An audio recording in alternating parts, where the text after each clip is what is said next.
ഇതൊരു Skoda ഒക്ടാവിയാണ്, diesel TD engine.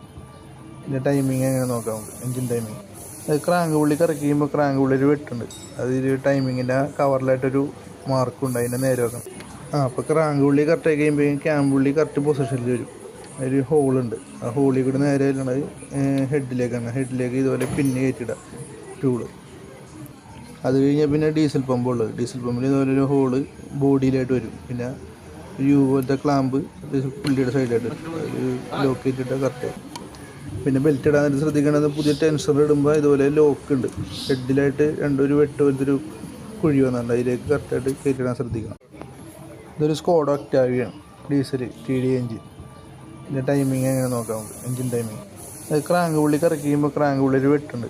അതിൽ ടൈമിങ്ങിൻ്റെ കവറിലായിട്ടൊരു മാർക്കുണ്ട്, അതിൻ്റെ നേരെ വെക്കണം. അപ്പോൾ ക്രാങ്ക് പുള്ളി കറക്റ്റായി കഴിയുമ്പോൾ ക്യാം പുള്ളി കറക്റ്റ് പൊസിഷനിൽ വരും. ഒരു ഹോൾ